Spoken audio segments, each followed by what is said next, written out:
Bill Henshall here again for the Constitutional Crisis channel. Another one of our conspiracy videos on November 22nd. This one's going to be kind of a case study, and it's an important one called Southland Corporation v. Keating, Keating, 465 US 1. You may recognize the name Southland Corporation. At the time, they were the parent corporation of 7-Eleven. I don't know if that's still true in 2015, but at the time, 30 years ago, they were. And it's a big deal case because in this case, the Supreme Court came out and said basically that the Federal Arbitration Act that they passed superseded your right to go into a state judicial court and sue bastards like this. Federal Arbitration Act. Where do they get authority to do that?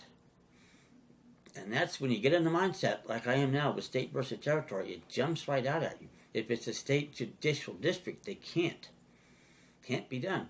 And this is especially true because they admit during the course of the opinion here that this Federal Arbitration Act applies in two key areas, one of which is admiralty, the other of which is commerce. And as they well know on the court, these two issues are very closely related. So in effect, what they're saying is you can't go into a state court of common law general jurisdiction. You have to go into arbitration, and from that, there's only a very limited appeal for quote-unquote judicial review. Now, in my view, if you're in the state court and or in a state judicial district and they've taken away your rights with this Arbitration Act, there are no judicial courts you can get into. If there are any on the federal level, and it's my opinion they're not, because the Supreme Court has said that Congress has no constitutional obligation to create lower federal courts, let alone vest them with any or all of the judicial power of the United States. Cases Cary, Cary versus Curtis, Curtis, 3 Howard, 235. I'll get the full site in the notes below. Check it out. And Sheldon v. Sill, Sill, 8 Howard, 441. No duty to create lower judicial courts. And that's the principal reason I'm trying to get into state courts now and invoke the concurrent jurisdiction of a federal circuit court that they damn well have, and they've had it for 225 years, yet I have not been able to access it to this point, including the California Supreme Court, which curtly told me, courtesy of the Deputy Clerk of Court, that we return your petition unfiled, since the questions you ask are beyond the jurisdiction of California courts, as they appear to raise federal questions. And they do. And that's the forum in which we can get these things redressed. If there's no federal judicial courts, and for more than this reason I believe they're not, then the state courts have to have this jurisdiction. But if there are no states, that explains how they're getting away with all this BS.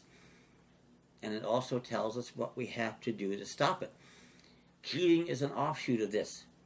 I mean, they can't do this if the proper issues are raised by someone who has their Article 3 status and standing pursuant to their Ashwander doctrine. That's a video for a separate day, the Ashwander case, and you'll get to that one. I'll be doing it fairly soon. So if you go there with the right questions and the right standing, we should get a hell of a lot different answer. Now, Keating, and to their credit, both Justices O'Connor and Rehnquist, who was then an Associate Justice, dissented from this vigorously.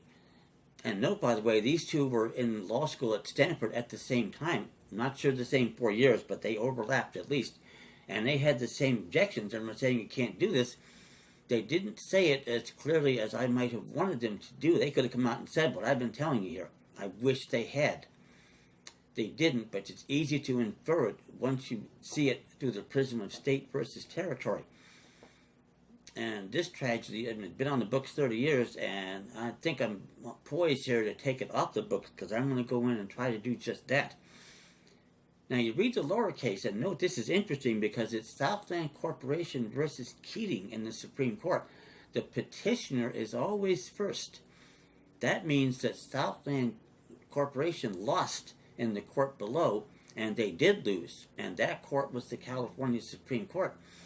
And they said, in effect, that we're going to ignore any pleas to the supremacy clause here, and I wish they would have been clear about this, because that clause, Article 6, Section 2, says that this Constitution and the laws enacted in pursuance thereof are the supreme law of the land. That's the key phrase, in the pursuance thereof.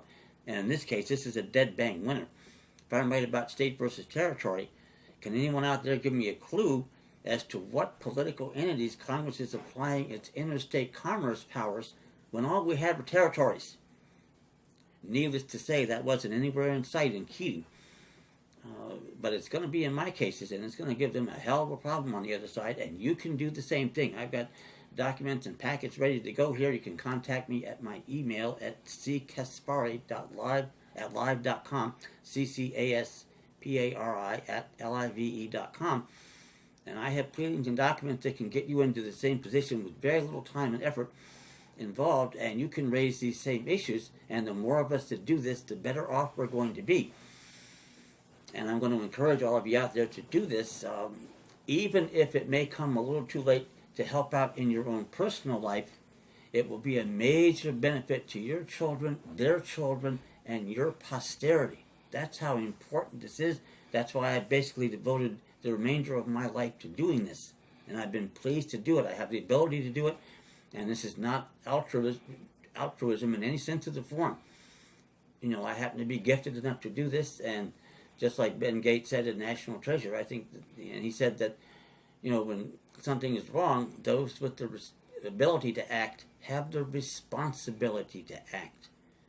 That's exactly right. It comes from our duty of citizenship to keep the government within the bounds of the Constitution. And you read and understand this Keating case and seeing what these bastards are doing, you're going to want to stand up, sit up and take notice and get in there and challenge them just like I'm doing. And I can't tell you how much fun it's been over the years. It would be a lot better if I would have had better results till now, but only recently have I got into state versus territory, and this is where we're going to beat them across the board. I'm sitting here right now today, 14-0 against licensed attorneys, and without any opposition, because they don't understand the issues for openers, and they certainly don't know how to respond to them, yet they have the sworn duty to do it. This is what shuts the bastards up. You get them out of your courts, just like they do us. If you don't respond, your failure to respond, you admit everything. That's what they do to us, and within 72 hours, under the Uniform Commercial Code. I've given these bastards 4 decades. It's about time you would think something would be forthcoming here. But that's how close we are. And you can jump in here. It's easy, much easier than you would think. Not a lot of time and effort involved, and you can do it very reasonably expensive. You're not going to be paying some attorney $150 an hour or more to jump in there for you, which they can't do anyway. You've got to do this one yourself. Can't hire attorneys. The courts have said you have to be a belligerent claimant in person. That's exactly what I am, and what I hope to train you to be also. Like I say, the more of us that do it, the better, especially in smaller states where it's much easier to reach the Supreme Court, as it is in Idaho, for example. I spent a lot of time up there, not with the results I would personally have liked, but at the time I didn't know then this issue, state versus territory, and it would be even worse there because Idaho just recently celebrated what they think is the 125th anniversary of the admission of Idaho to the Union. But the plain fact of the matter is, they ain't been admitted to the Union yet. Not the one I know, not the one the framers of the Constitution ordained and established. That's a dead fact. At least California was admitted at one time, but they're not either. And that's a story for another video too. That said, enjoy this case, research it, understand it. If you have questions and comments, please send them to me. As I said, at my email address, ccaspari@live.com. I'll be glad to get back to you. Thank you.